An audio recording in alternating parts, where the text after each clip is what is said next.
Welcome. Hello. Monday night, everybody. Monday night, coming off a bye week, we are finally getting ourselves back to some Packers football and Packers news. I should get more excited. I just don't have enough drinks in me. Gotta enjoy the incoming stream. Get some people up here in this house. It's really awkward, like the first couple minutes that I start, because I'm just kind of chilling out, waiting for people to get notifications, see if they'll tune in, ask some questions. But I keep my thoughts to myself right now, because I really don't know what to talk about. We don't have a game to discuss. Well, we don't have a game from the weekend to discuss, but we have ourselves a game to look forward to. One that I'm looking extremely forward to. You're looking at the 9-1 San Francisco 49ers versus the 8-2 Green Bay Packers. So yeah, good stuff. Good stuff coming up. Good stuff.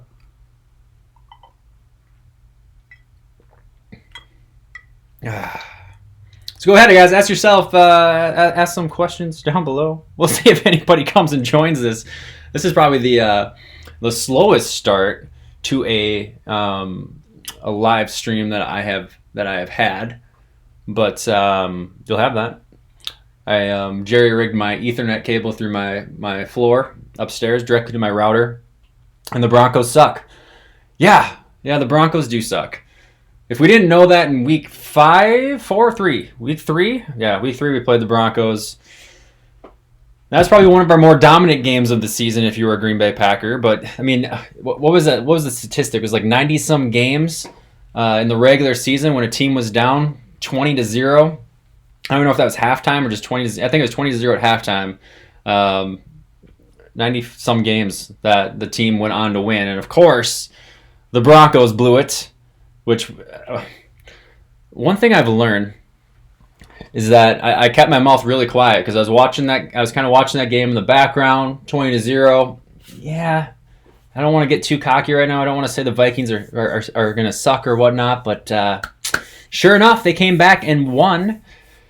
And that's how you have it. The Packers need to keep winning games because the Vikings are hot on their heels. And I don't know. I mean, Vikings are going into their bye week right now. So you look at the Week 12 bye weeks. You have Kansas City, Minnesota, Arizona, and the Los Angeles Chargers. 2 of those teams who are playing tonight, by the way. It's going to be real important for Green Bay to keep finding themselves some wins, to keep stacking some wins. But man, come on, Broncos. They even had a chance late in that game in the end zone. They're throwing touchdowns in the end zone. They couldn't bring down anymore. Podcast 19. Oh, I did that backwards. Podcast 1919. Tune in. What's up, man? Thank you for joining the live stream. Big B, always a good time having you in here. You are a regular at those Packer games. And so you're my go-to guy when it comes to what was the atmosphere like. What's the feeling over there in you must live in the Green Bay area. But yeah, you like that front cover player? I went to photos that were taken today. The Packers were back at practice today in pads, and it sounds like everyone was out there participating as well, including Ty Summers, who was struggling with a concussion the last couple of weeks, was out there playing or practicing as well. So it's good to see our full healthy team. I discussed this on Friday's video. My final thoughts, or it wasn't even my final thoughts, it was just a bye-week update video, just saying how it's incredible that every single one of these Packer players are healthy and active, and that's typically not the case. One thing that really concerns, football fans is when you have one of those late bye weeks, is if you sustain an injury very early on in the season, are you going to be able to weather the storm until you hit that bye week? And the Packers not only weathered the storm very well, losing Devontae Adams and having to deal with Darnell Savage and Oren Burks, waiting for him to come back, and then a couple of the bang-ups on the tackle side of things. But yeah, I mean, the fact that we have a fully healthy roster heading down to San Francisco in 5 days, 6 days, is absolutely a great place to be sitting. 100%. I'm swaying. I'm swaying a lot right now. I'm swaying. What we got here? Trayvon, kind of worried about our Niners games.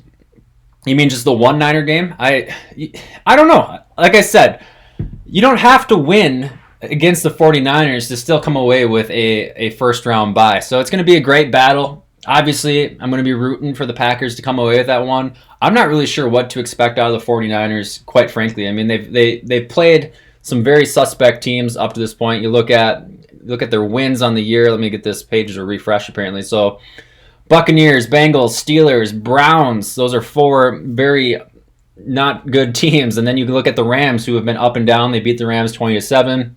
They played the Redskins. They destroyed the Panthers. They beat the Cardinals twice. So you have to really wonder if this truly is a great 49ers team. I mean, it's tough to get to 9 wins in the NFL regardless. You have to perform week in and week out.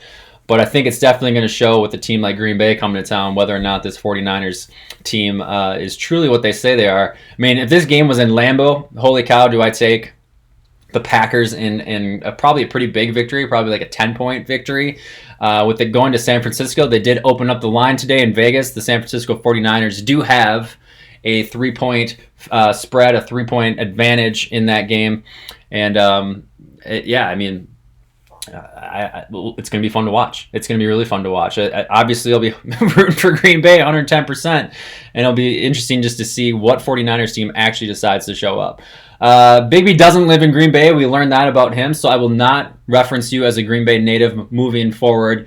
But you found yourself at some training camp practices, and I also think you're probably one of the youngest of the faithful Pour Another fans, so I appreciate that, Big B. Shout out to you specifically. Yeah, LOL, spell correct. My dad keeps saying we'll send you all packing. He's a Niners fan. Well, Niner fans have had to go through a lot the last couple of years. And like I've said before, I'm friends with a 49ers fan. We used to do bets on a week-to-week basis, or I guess season-to-season basis on who would have the better record. And obviously I've won those bets for a very long time. And I don't hate the Niners, at least at this point. Back in 2013? Is that when the wild card game took place in Green Bay and Colin Kaepernick was still an actual NFL quarterback? Didn't like the 49ers a whole lot. And I think the fact that Jim Harbaugh left town makes me even a little bit more welcoming for the 49ers fans. But hey, it's gonna be shut up or show up sort of a time. And if they don't pull it off on Sunday at San Francisco, they could very well meet in the playoffs, and that's truly what really matters. And at this point, we just have to start focusing and remembering that the playoffs are right around the corner. We just got to get our wins to get ourselves into the dance, and everything else will kind of shake itself out from there. As long as we do not abandon the run against the 49ers, we can win. They aren't great against dynamic backs like Jones. And I would expect the Packers, like I talked about on Friday's video, I think Devonta Adams will come away with his first touchdown, if not 2 touchdowns against the Niners on Sunday. I expect this one to be a pretty big show, just a shootout, quite frankly. Rodgers is going to be, the 49ers get the edge, the tilt, in my opinion, as far as defenses go. But I think this could be a high-scoring game. This could be a game where you're looking at both teams somewhere in the 30s, high 20s, 30s, kind of going back and forth. And obviously, hopefully it comes down to a San Francisco field goal late in the game for them to tie it, of course. Not to win it, but to tie it. And then we'll be perfectly fine from that point forward. But yeah, why wouldn't you? You have to rely on the running backs. You got Aaron Jones, 14 touchdowns this season, total touchdowns. You have Jamal Williams, and these guys kind of go back and forth too. So I put Jamal Williams on my cover. Who pointed that out? Someone pointed that out. Big B pointed that out. I put Jamal Williams on that cover. I think it's his turn to come away with a touchdown or 2. I don't know. I'm predicting a high scoring game. I'm predicting some good things to happen in the Packers' favor. And why shouldn't we? I mean, we have the team, we have the talent. We're coming off of a bye. There's a lot of things in our favor heading into this 49ers game. And if you missed it, the Packers will be heading out on Saturday versus Friday like they did with the Los Angeles Chargers. I don't think Matt LaFleur is going to get fooled twice on sending his guys out to California a day early, and these guys need to be ready, and I think they will be ready. These guys know what's at stake. They know that Minnesota's right behind them. They know that they need to beat the Niners in order to earn that tiebreaker and get that 1 seed, or at least get themselves a first-round bye. So I don't expect them to play flat by any stretch of the imagination. Let's see here. 14-2. That's your prediction. Aiden's predicting a 14-2 record. So you want us to run the table, which is possible. We could very well run the table. I think it's a hard thing for us to do, by running the table, we are hands down the #1 seed in the NFL. Going through the remaining schedule for all the different teams, that would lock it up 100%. We would be the 1 seed and have home field advantage in Green Bay throughout the rest of the playoffs and on our way, hopefully, to Miami for the Super Bowl. But 14-2 is a bold one. I see us as 13-3, and I don't know whether that loss comes to San Francisco or it comes to the Vikings at US Bank. But the more and more, like the closer that these Vikings stick around, kind of just biting at the Packers' heels, the more and more I think that, as long as Green Bay doesn't have like a 2-game lead or whatnot, that Vikings game could definitely tilt in Green Bay's favor as well. But US Bank's a tough place to play, and the Broncos blew just an absolute dandy of a chance yesterday, as we discussed earlier in this video. Very true. We could get them in the playoffs. What do you think of our receiving core's ability to create separation? This is something, great question by Gaming Legend. I think you're a first timer as far as tuning into the show. So if you subscribed recently, thank you. If you just kind of clicked on the video, go ahead and click that subscribe button. I think our receiving core's ability to separate is a problem, and this isn't something new to Matt LaFleur's offense. This is something that has been kind of plaguing the Packers for years now. Oh, that damn furnace kicked on right now. So I don't think you guys will hear it, though. Hopefully you guys don't hear it. But regardless, this is something that's kind of plagued them for a while, and a lot of it comes down, I think, to a little bit of lack of experience. I think we have fast guys. You look at Gmo, you look at MVS, specifically MVS, you look at Kumaro. These guys are explosive. They can get off the ball fast. They can run fast. But they don't do a really good job of separating. Obviously, one of the best route runners in the league and on our team is Devontae Adams, and he's easily going to be the guy that if you're going to want to pick up or need to pick up a 3rd down or score a touchdown in the red zone late, he's the guy that's going to get separation and do that for you. But LaFleur was supposed to, and something that I say supposed to because I haven't seen it yet, but LaFleur was talking about a lot about scheming his wide receivers to get open. I'm not saying that they aren't getting open at times, but you sure would like to see more separation with our wide receivers. And I think scheme kind of has to boil down to when you're not looking at maybe a high-end skill set with your wide receivers. And the more and more I watch some of these games throughout the NFL, I watched a couple games yesterday. I didn't pay a whole lot of attention to it because I wanted to kind of enjoy my Sunday without having to kind of plan on having a bunch of drinks and having a party and another Packers victory. I did some cleaning around the house. I'm getting off topic now. But the more you watch some of these teams, I mean, there are teams all over the league that give up passing yards and that get separation and don't get separate. I mean, and some teams that are really good don't get separation, and some teams that are really bad do get separation. So it's just a matter of how the teams decide to cover them. But yeah, I'd love to see more separation. Obviously, if Rodgers can just he doesn't need a huge window. He doesn't need, a bunch of space to find the ball. The guys just need to go out there and catch it. But, man, it would just make Rodgers' life a whole lot easier if some of our wide receivers could definitely get that. I think I talked about that topic a little bit too long. Snow Wiz tuning in. I'm feeling better about that 49ers game. Any chance we can win out to go 17-2? You're going all the way to the Super Bowl. If my math serves me right, we're looking at 14. You win divisional and champion. You're going all the way to the Super Bowl. You want to go 17-2? I mean, like I said, hit the playoffs and win the rest is really all I care about at this point. 17-2, I just don't see it happen. They have to lose. So if, in that case, we're talking about them not running the table the rest of the season. I don't think they run the table the rest of the season. I think we're going to have a game sprinkled in there somewhere that the Packers do end up losing, and it might not even come against one of these high-profile teams. It might not come to San Francisco. It might not come against the Vikings. We look at that Lions game at the end of the year that, if we do win the next 5 consecutive games and we're sitting there at, what would it be, 12-2? No, now I'm doing math. It's not going too well. 13-2. Yeah, you're sitting at 13-2. Maybe they don't win that last game. Maybe they don't need to win that last game. I don't know. I don't see them running the table, though. That's quite the feat if they can go on and do that. But who knows? Who knows? I'm not predicting it, but I'll watch. I'll cheer along the way if they decide to do it. I will cheer along. So, guys, I do have a live Discord. There's a link down there in the description of this video. If you guys did want to actually call in and hear yourselves or give me one of the over-the-phone calls. I know some of you get real crazy about that. My Discord link is open. It is up and running. And you'll notice no lag. So far, I've not seen any lag going on. Like I said, I ran an Ethernet cable. I drilled holes in my floor. I got an Ethernet cable run into my computer, and this thing is running just brilliantly right now. 1080p, 30 frames a second, and I'm just sitting here drinking. It's beautiful. Absolutely wonderful.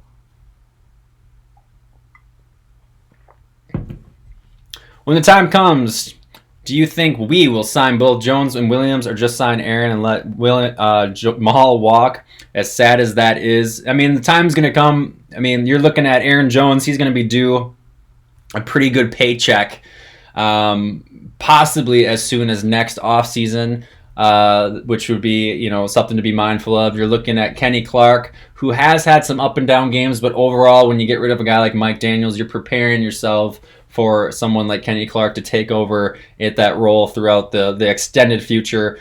You look at you know, a Jair Alexander that you have to probably sign some big money to. That's 3 years, maybe 2-3 years down the road.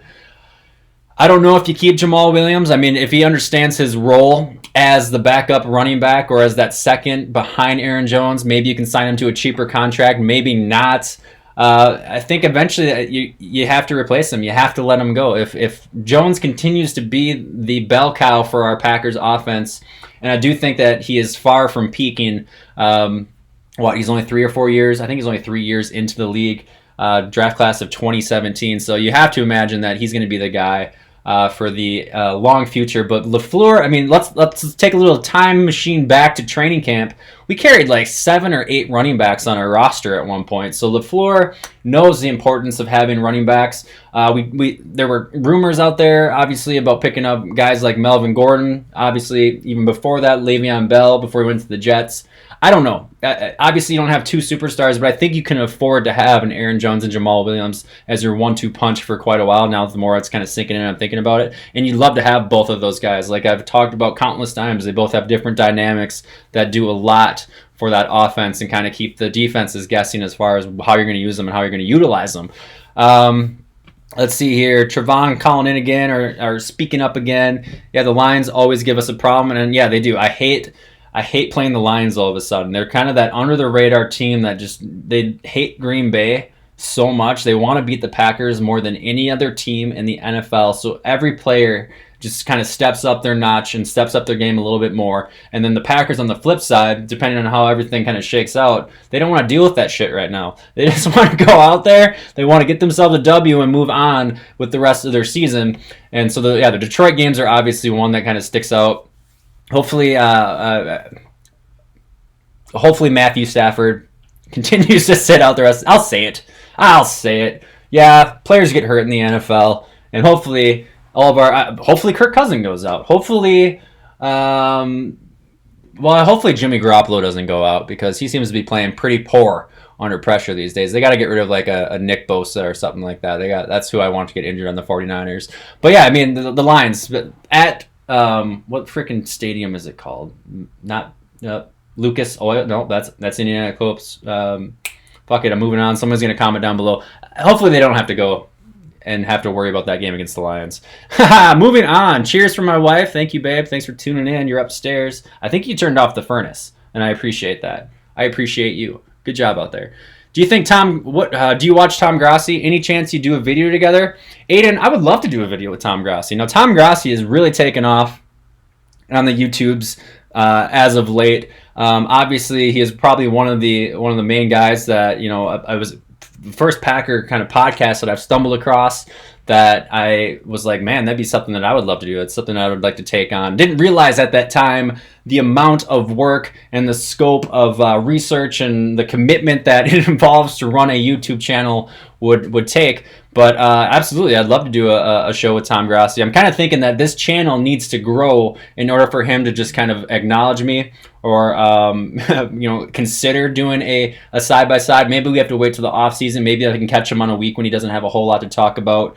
But yeah, I'd totally be down if we're doing a video with Tom Grassi. Completely, I mean, we have, I think, similar traits to us. He's a comedian on the side from what I understand. And he likes to... he likes to have a little bit more characters than I do. I just need to get a couple more drinks in me, and then I'll show you all sorts of things you probably don't want to see. No, did not. did not. Yeah, well, take that however you want to. To answer your question, sure, get Tom Grassi over here. Go over to his channel and say, "Have you heard of Poor Another?" Because I think you guys should do a video together, and we'll see what comes of that. Top news, tuning in. What else does the Packers need? Well, the Packers, let's see. The quarterback's good. Their wide receivers are okay. I think they will get the job done. Running back is obviously solid. I think our offensive line is playing relatively great. Elton Jenkins has been an absolute stud as a rookie, so you have to love what you have out of that. Defensive line could use a little bit of work because we got to figure out how to stop that run. Kenny Clark plays a big role in that, but on the other side, Montravius Adams really hasn't stepped up a whole lot. I kind of figured he would coming off of his injury. You have the two Smiths, so our pass rushing is absolutely stellar. I would love to see a replacement cornerback to Kevin King because for as great as he can be, some moments throughout the game, the other ones he has me just shouting his name in like murder to make a play or not get burned or whatever the case may be. And then I love our safeties too. Darnell Savage has done absolutely fabulous for a rookie safety. Amos has quietly been one of the better safeties in the league as well. So I look at kind of Kevin King's position.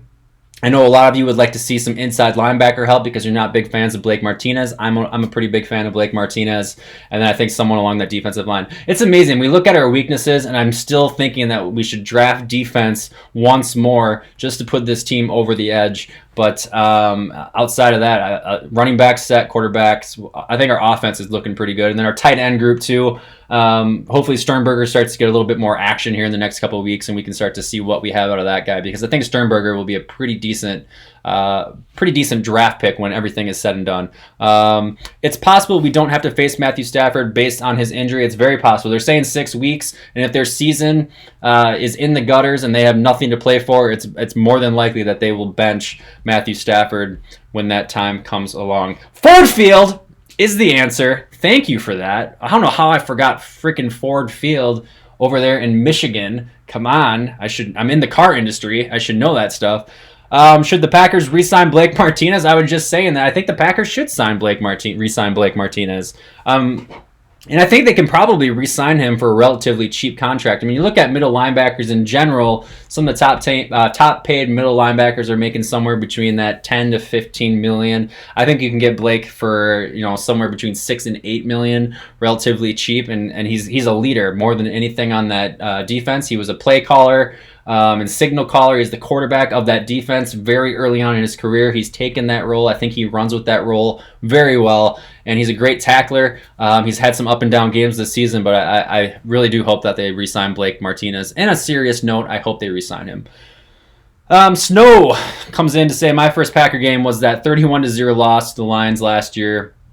Personally, I want revenge. I hope we have a bye locked up by then, but I really don't want to lose to the Lions again. Yeah, hopefully, like you said, if they have the bye locked up, if the seedings are in place, that's the wonder about. I mean, the NFL tried to fix this by making some of these divisional matchups, or a lot of the divisional matchups for like the last 2-3 weeks. So you can't really take any of those last games of the season for granted. That was great strategy by the NFL for doing that. But I'd be perfectly fine with having our seeds locked up and maybe playing a half of competitive football and then calling it a day and getting ready for the playoffs. Real quick, 17 of you guys tuned in. I think it's over here, up here, somewhere up there. Thank you guys for tuning in. Once again, we are about 24 minutes into the live stream. I get a little bit more energy. Maybe the drinks kick in. I'm not sure what it is, but the more people that tune in, the more fun that this becomes for, I think, everyone that tunes in. We're all Packer fans, and I had 30 new subscribers since Saturday morning. I don't know. I don't get it. I go out there. I'll do these final thoughts videos. I'll spend hours kind of looking through teams and watching film. I feel like I'm a member of the Packers, going out there and doing research, and I'll put some video together. I'll record it. I'll edit. I'll stay up late. I'll post it, and it's gone down. My views have gone down. I'm at 300, 400 views, and then I go and a Friday afternoon, I'm like, you know what? I'm just gonna head downstairs and press record. And I open up a beer. I talk nonstop for 23 minutes, which I have a tendency to do anyway.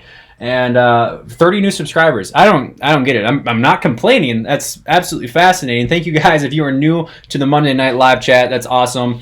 I got 833 on my way to 1,000, and it seems like I could potentially get there before the playoffs, but I also thought that I could get there long before now. So I'm going to humble myself. I'm going to take some of that humble pie that Aaron Rodgers and the Green Bay Packers had a few weeks ago after playing the Chargers. But again, yeah, thanks you guys for tuning in. Thank you for checking out the video. This is a lot of fun. This is a lot of fun. Hopefully you guys are having as much fun as I am. If you're not, if you have a drink, cheers. Maybe we should start doing like a cheers segment. I got some ideas, by the way, for next season as far as how this podcast is going to kind of unfold. I'll share those at a later date, though. So let me see here. Where were we?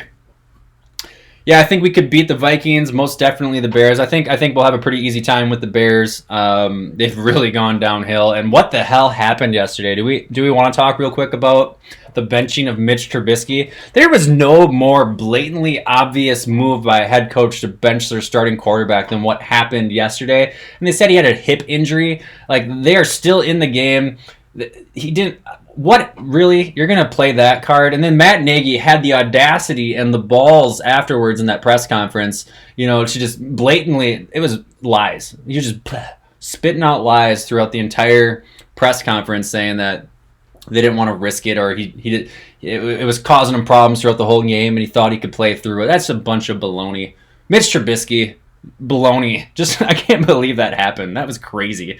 Go Pack Go from Michigan. Thanks, Caleb, from tuning in from Michigan. Appreciate it. It's actually down to your right. What's down to my right? What are you talking about?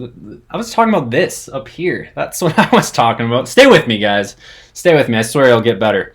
Or if you drink more, it'll get better. At least that's what I tell my wife. I tell my wife that. It's actually down to your... Okay, I read that one already. If the Chiefs lose tonight, is there a chance the Raiders win the division? Yes, Aiden. There is a chance the Raiders win the division. And I do believe that... I mean, if the Chiefs... What do we got here for a score? Let me update that page here and see what that's going on. It was halftime when I started. Looks like it's updating. 17-9. So the Chiefs will probably pull this one out. I would imagine the Chiefs will pull this one out against the Chargers. But even if the Raiders don't win the division, I have the Raiders going all the way to the divisional round of the playoffs. And I believe that is to face off against the Baltimore Ravens, if I'm not mistaken. But yeah, I think Oakland has a lot of things going for them right now. I think you look at... John Gruden is who I was thinking of. He's done a great job getting that team ready and getting them, competitive and the mindset right in Oakland. It's a very good football team, and they have a lot of momentum. And the AFC just in general is kind of garbage. So I think that Oakland could actually make themselves a pretty decent contender for not a Super Bowl contender, but just a hard team to beat when the going gets rough and when the playoffs roll around. If the Chiefs, I keep doing that. What is your favorite beer? Well, great question. I like some of these off-topic, non-Packer related questions, so you can truly understand the type of person I am. So, a couple of my favorite beers. I like Stella Artois. It's a good one. I like Heineken. I think that's a pretty good beer. Fat Tire is a pretty decent beer as well. What else do we got out there? Those are kind of my main three if I'm going to go. I mean, I drink Mick Golden if I'm just looking for a cheap beer to drink. And then I have some mixed drinks. So like right now I have myself a Red Stag and Coke, and I had this giant ice cube that has slowly started to vanish, which means that it's keeping my drink cold, which is a benefit for everyone involved sitting in this chair. I like how the youngest viewer to this channel decided to ask me the question about drinking. So I feel like a true role model out there for all of you to just soak up. Johnny going talking about his hip. Yeah, Mitch gonna bench. Yeah, Mitch got benched. Hip injury with 2 minutes. Huge conversation. I didn't. For the most part, I turned myself off from the NFL yesterday, but I managed to catch a couple things. I managed to catch the Broncos finding themselves blowing a 20-point lead after halftime, and I managed to find myself seeing the drama or the confusion or the blatant lies that took place in Chicago against the Rams. What else did I catch yesterday? That's kind of the two headlines. I didn't watch Sunday Night Football. Played a little bit of Xbox last night and kind of turned my mind off from football. because we have the 6-week stretch plus the playoffs to look forward to. I got to get mentally ready for that. You can tell Nagy hates Trubisky. He seems happier when Chase Daniel is his quarterback. Any chance the Bears draft a quarterback? Who knows? The biggest question mark as far as the Bears actually going out there and drafting a quarterback is whether or not some of these rumors of Cam Newton coming to Chicago could potentially be true. I don't know. I find that one a little bit hard to buy as far as Cam coming to Chicago, and I find it even more harder to buy that the Bears would be competitive with Cam Newton as the backup or as the backup quarterback in Chicago, as the quarterback in Chicago. They're going to have to figure out something with that quarterback situation. The fact that they drafted up to get Mitch Trubisky, they could have had Patrick Mahomes, for example, instead of Mitch Trubisky. I mean, you have to stick with that one as long as you can, but it's kind of coming, it's running its course. I'm not entirely sure how much longer Matt Nagy can keep his job on the line if he continues to entrust Mitch Trubisky to go out there and win him football games. I don't know. They're going to have to figure something out. But the Bears still suck, and they're always going to suck. So let's not forget just facts are facts, and we can't get caught up in hypotheticals at this point. So. 15 live viewers. We are 30 minutes into this live stream. We had a little bit of commotion, a lot of good conversation, some good chats there. If you guys are just tuning in, which I highly doubt you are, go ahead and throw me some questions. Football-related questions. If you're having a little bit of trouble in your love life, go ahead and shoot me some of those questions as well. And we can kind of talk. I mean, we haven't talked a whole lot. We talked a little bit, I feel like, about this 49ers game upcoming just around the corner. I think the consensus is it's going to be a great game.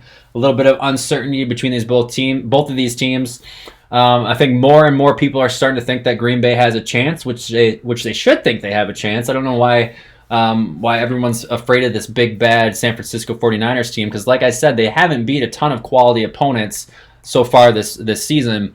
So yeah, I mean, it's going to be, I love that they moved it to Sunday night. We were talking last Monday. Man, I hope they move it to Sunday night. They did that, so it's going to be prime time. The whole world's going to be watching. And first place in the NFC will for sure be on the line in that game. And then we will just have to wait. We'll have to wait another week or so until Minnesota and the Seahawks battle to kind of figure out what's going to happen kind of below that. I mean, you gotta figure that Seattle's going to go out there and beat the Minnesota Vikings, since the Minnesota Vikings are going to Seattle. At least that's how I see it. That's how I see it.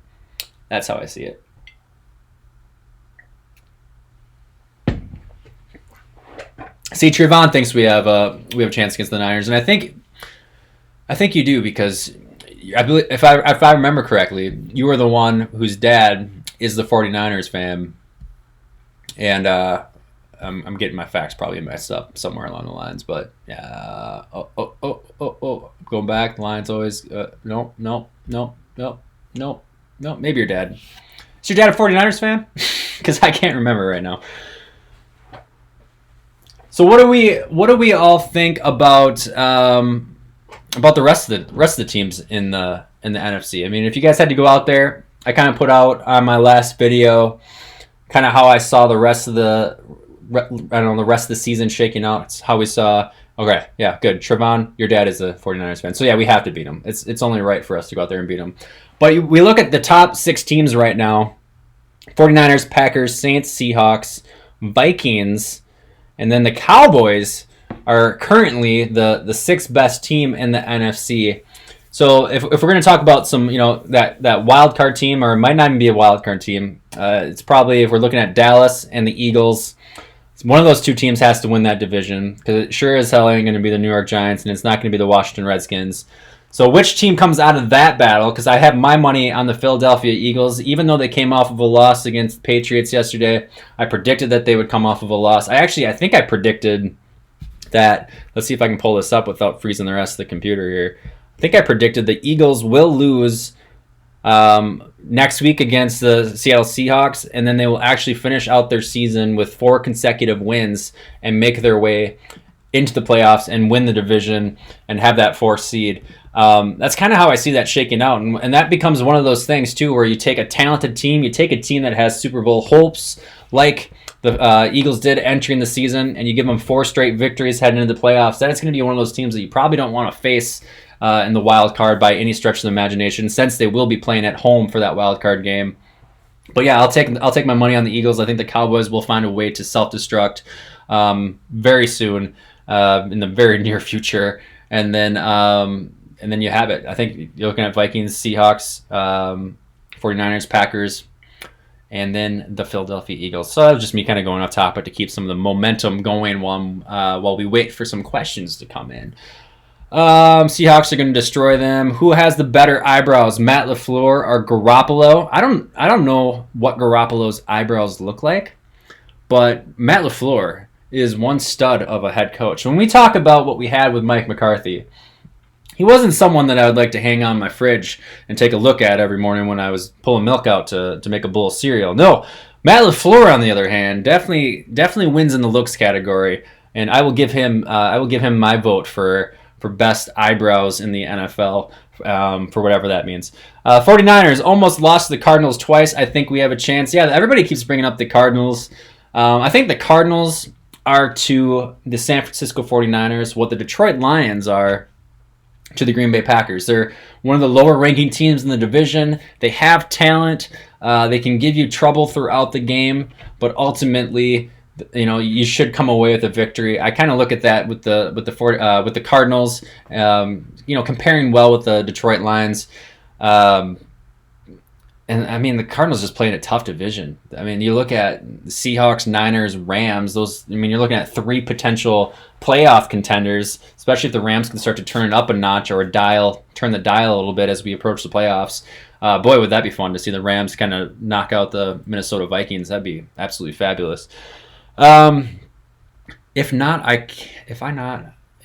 I won't hear the end of it. You're talking about your dad. You're talking about your dad and the San Francisco 49ers, man. What is your favorite band? All right. You guys really want to know? I'm not going to get any credit or bonus points for this. I got a couple favorite bands. So, if you're going to talk about classics, we're going to talk about the Beatles. You got to love the Beatles. People out there who don't like the Beatles, I'm sure maybe one of you, 13, don't like the Beatles. That absolutely confuses me. Easily one of the hands down great band, ingenious band. But moving a little bit closer to times, I'm a huge Radiohead fan. I like Incubus a lot. I like old Coldplay. I like a band called Nothing But Thieves. I think they're a pretty good newer band. You look at Chevelle, great band. I'm kind of in that alternative rock genre for the most part. And then you look at I'm forgetting a good one too. Highly Suspect, another great band out there. So those are some of my favorite bands. Those are some of the things that you hear going through my iPhone as I'm on my way to work. Completely unrelated Packer news and Packer questions, and I love it. I love unrelated Packer questions. Christian Ferguson has tuned in, ladies and gentlemen. One of my earliest supporters to the channel. So thank you for tuning in and asking a question. Let's go here. So, are all of our starting offensive linemen healthy? Yes. I think for the most part, most of our offensive linemen are healthy. Bulaga had dealt with a little bit of injury. We're going to get a little bit more. We'll have our first injury report, I believe, tomorrow. That should come out that we get our first injury report. And then Bakhtiari was struggling with a little bit of just something nagging. But for the most part, these guys didn't sit out, extended time.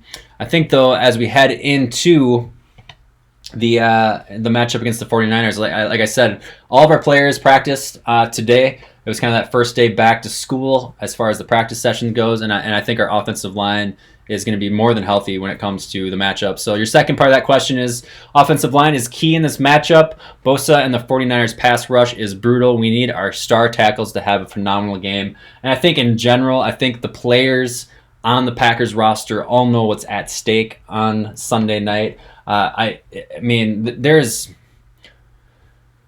got to be careful what I say because I'm a little bit superstitious about some of the stupid things that come out of my mouth. But I don't see this team coming out flat. I see every player understand the importance of this matchup. I see LaFleur knowing. You look at LaFleur is going up against Kyle Shanahan. These guys used to be coaches together out there in San Francisco. You have two of the youngest, brightest minds in the NFL coaching ranks right now, heading together with two of the best records in the NFC. Man, there's just storylines all around this thing. I mean, the winner of this game will have sole possession. Well, maybe not sole possession. They will have first place in the NFC via a tiebreaker scenario because they would have the same record as the 49ers. Yeah, they're gonna have to all step up. They're all gonna have to play phenomenal. I expect Aaron Rodgers to have one of those Aaron Rodgers types of games where he is just spot on accurate throughout the entire game. And I think our offensive line will do just great. Like I've said before, our tackles are solid. Our tackles have been really good when healthy, and I believe they are healthy. I think Elton Jenkins has played phenomenal. Corey Linsley, and then Billy Turner has stepped up fairly well. I haven't seen lights out performances by Billy Turner, but yeah, you got to slow down Nick Bosa. I think Bosa is going to be a huge problem. What one hell of a draft pick by the 49ers to go out there and get him, and probably one of the only benefits of having such a failure of a season last year like they did was to pick up a guy like Nick Bosa. Queen, absolutely, I love Queen. Bohemian Rhapsody, great, phenomenal movie. But the Queen is actually one of those bands. I'm the type of dad that would play, Queen for my 6-month-old who was crying to try and calm him down. I didn't go to any of that, pamsy whamsy kids music. I threw Queen on there, and definitely, I love Queen. Just didn't come to mind. So yeah, you can rejoice. I'm a huge Queen fan. How do you not like Queen? They were ahead of their time. So we're at 9:41. We've been talking, or I've been talking for 41 minutes. Got a little, it's about right. I've got about half a drink left. If you guys want to ask your final questions, give me your final thoughts, maybe predictions as we head into Sunday's matchup, go ahead and shoot those across.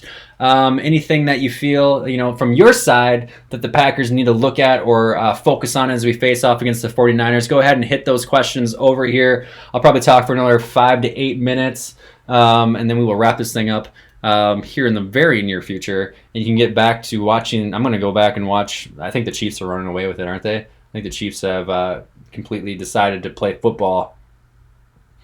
Maybe not. Still, I'm getting 17-9 is what I have. That's what I have.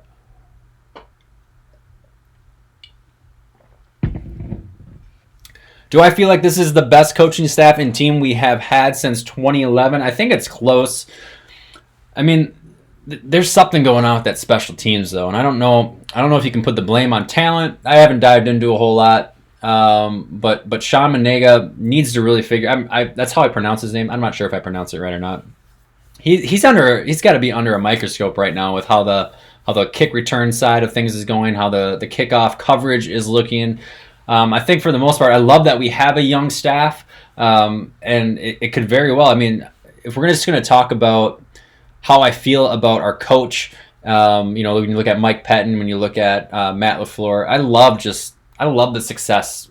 Honestly, the success that Matt LaFleur has been able to garner in these first 10 weeks of the NFL season, to start out 8-2, to kind of put all the BS that was the drama with in the offseason, or the supposed drama between Rodgers and him. Those guys, I mean, they're bros. Those guys absolutely love each other. I mean, you just see the chemistry and the dichotomy between these two guys is unlike anything that we've seen between Rodgers and McCarthy. And I think Aaron is pulling to back LaFleur 100%. I think Matt LaFleur is still kind of walking a fine line as far as being, kind of the final say, stop gap kind of head coach. I think he walks this line with Aaron Rodgers where he wants to be his friend, but at the same time, kind of like a parent and their child. They want to be their friend, but they also have to, make the decisions. I think Matt walks that line very closely, and it's something I'm going to be very interested to see how it plays out. So far, it's worked out for us. We're 8-2. I think if we had gone through a lot more adversity up to this point, we could have seen a little bit different of a story between those two. But I do love our coaching staff. I think it's a very talented staff. I think this has completely motivated and rejuvenated that Packers team to the fullest extent, and it shows. It shows with our 8-2 record, 100%. Christian chiming in again. Other than Rodgers, who do you think busts out and has a big game on offense? Same question for the defense. I'm going to talk about the 49ers. So, yes, I did mention Rodgers. I think you have to look at Devontae Adams as my player to jump out. So, this is a tough one because we know that the 49ers are susceptible to giving up runs. I think if we can integrate, obviously, Jones and Williams. Jones is the absolute work bell stud of our Packers team. But it's time. I think it is time to get Davante Adams rolling. I'm seeing one, if not two touchdowns out of him Sunday and Sunday's game. And it's kind of been, I mean, the writing's been on the wall. You look at the first 3 games, he was slow out the chute. The 4th game, he just explodes and then leaves with an injury. He comes back against the Los Angeles Chargers. He's slow out of the chute. You look at last week, I thought Adams had an absolutely stellar game outside of getting himself any touchdowns last week. But he had that beautiful catch with the defender, and somehow that ball found its way in there. He was incredible, and I kind of see him taking that next step and being a target for Rodgers to find when the going gets tough or when they need to get themselves in the end zone and get some points on the board. So I look at Adams as being that step-up player for the offense. On the defensive side of the ball, man, who is going to step up? I mean, it's been so consistently. It's either been Preston or Zadarius Smith to be the consistent, forces out there. I'm going to take just a shot in the dark here. Absolutely no thought process behind it, but I'm going to say Adrian Amos has himself a pretty good game or a breakout game against the 49ers. This is a guy who had an awesome performance in Week 1 against the Bears, who has been solid and steady throughout the course of the season, and I think he is due to get himself an interception or two. Well, I'm just going to say 1 interception. I'll take 1 interception out of Adrian Amos. I won't get on this 2 thing like I've been doing with Davante Adams and Aaron Jones throughout the video. But I think he has himself a good game. I think Garoppolo has shown that when the pressure kind of starts to get there and when he needs to make big passes, that his throws can be a little bit errant. They can be a little bit off of where they need to be. And I think that could be an opportune time for Amos to come in there and find himself with an interception and possibly even get through the line and get himself a sack. So I think the Preston and Zadarius train will definitely show up for business. I think Kenny Clark will have another good game. I think Jair will hopefully step up, and then Kevin King just needs to play football. Kevin King, for the love of God, just play football. Chargers within 7. I have a 24-17 score, so that you were right there with me. My Wi-Fi is working tonight, so that's awesome. We need Aaron Jones to show up, one of our keys to victory. I think Big B seems to be very confident that the guy that needs to be successful is Aaron Jones. I don't know why you can't have more than one. I don't know why you can't have Aaron Jones and Davante Adams. And we're talking about some of the 3, your quarterback, running back, wide receiver tandem, some of the deadliest ones out there in the league right now. The Packers, I think, have found themselves in the conversation for a top 5 tandem where they have not been in that position for a very long time. I'm throwing for 4 touchdowns. My hometown, Aaron Rodgers, has tuned in on the 11th hour, 48 minutes into a live viewing or a live cast or a live Q&A.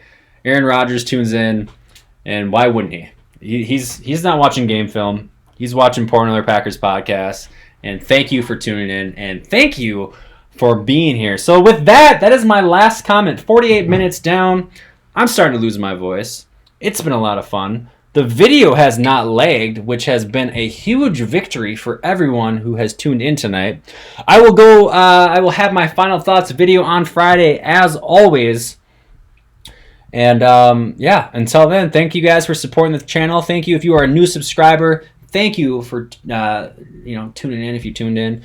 And with that, guys, I will see you guys. I'll see you guys Friday. Packers, go Packers. I have the Packers. I'm not going to give you my final score. I was going to give you my final score prediction. Tune into the video on Friday for that. Until next time, I will see you on the internet. Thanks for watching. Go Pack, go.